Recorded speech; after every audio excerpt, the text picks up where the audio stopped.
Good morning, everyone, and welcome to another Pastor's Ponderings. Today, I wanted to share with you a little bit about my personal life. Something you probably don't know about me is that I'm a bit of a comic book nerd. It's actually a rather new development. I only started reading comics about a year and a half ago.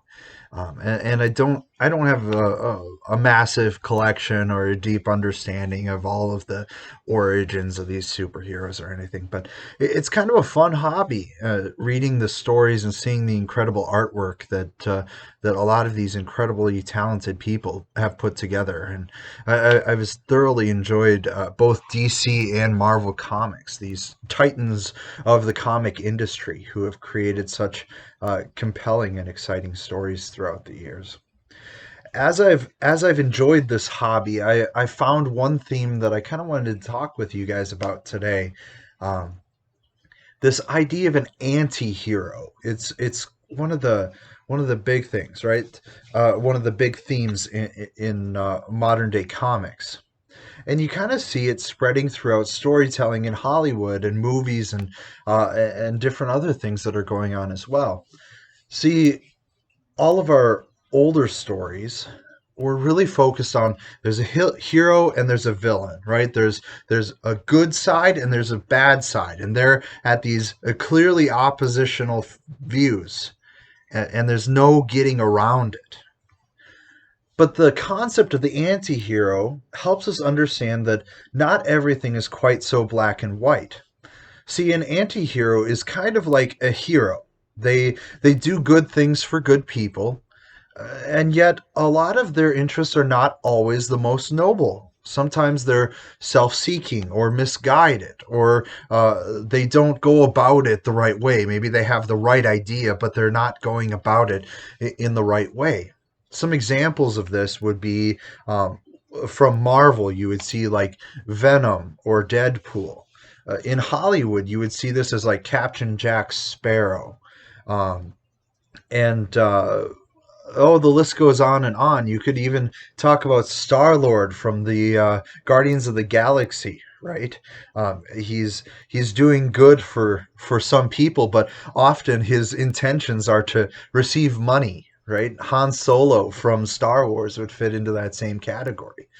What do you make of that when heroes are not doing it for the general good of everybody around them necessarily, but are sometimes guided by their own selfish ideals or needs? Well, I think one thing that this really teaches us is to realize that not everything is quite so black and white. See, in our lives, there's the world is a lot more colorful, right? Even the best people in the world make mistakes, and sometimes they make some pretty big mistakes. Our culture nowadays is not very forgiving of those kinds of things. You make one big mistake, and all of a sudden, your entire reputation, your whole life, is rather thrown away. And yet, Jesus calls us to understand understand the complexity of life, that nobody is perfect, and to treat them with love. You might be saying, well, when did that happen? Well, I always like the story of Jesus with the woman at the well in Samaria. Right? He comes to this well seeking water and asks her for a drink of water, and she kind of responds harshly. Why would you ask me for water? You're a Jew and I'm a Samaritan. You should hate me. And yet Jesus politely asks for a drink of water. And he tells her the good news. He tells her that if you knew that it was me who was asking you, you would be asking me for living water, and I would give it to you, and you would never thirst again. And she responds rather surprised and says, if this is true, then can I have some? And he says, well, why don't you go and tell your husband? And she says,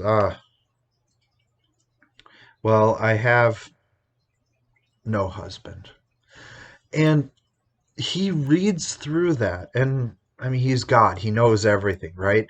But he tells her, you're right to say that you have no husband, for you have had many husbands, and the man you now live with is not your husband.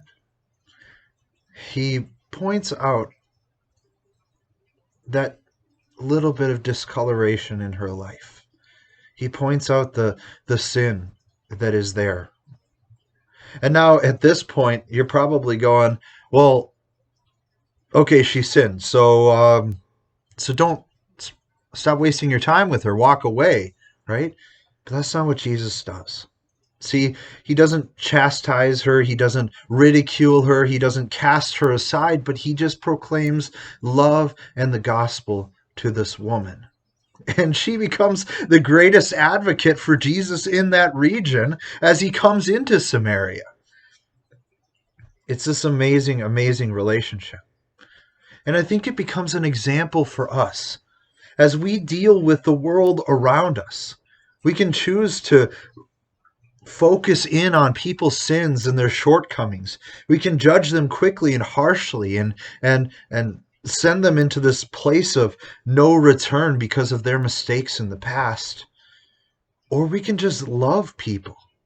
We can love them and walk beside them, pick them up, and help them to grow as they walk beside Christ. See, I think that's the better way to go. I think that's what we need to do, is to walk beside people and to let them grow. You don't expect a child to pick up a bicycle right away and just be able to ride it, right? First you have the training wheels, then you take the training wheels off and you help them balance, and eventually they learn to ride the bike. But you don't expect the child to learn it in an instant. Well, I'm not saying that you're a child or that I'm a child or that those people out there are children. But yet the point still applies. Don't expect people to ride the bike right away. And don't come at people filled with judgment in your eyes. But walk beside them. Focus on the good aspects of who they are, and more importantly, of who God created them to be. Walk beside them and help them to grow in their faith as you also grow in your faith. It's very easy for us to look at other people's shortcomings, but the reality is that we all need grace. We have all fallen short. We've all been the anti-hero at times in this grand narrative that we call life. Realize it's not black and white, but the world is very colorful. And in many ways, that's a beautiful thing. So let the grace and love of God wash over you, and let it be the guiding action of how you treat others in the world. I pray God's richest blessings to all of you as you go about this week living as Christ has called you to live. Go in his peace. Amen.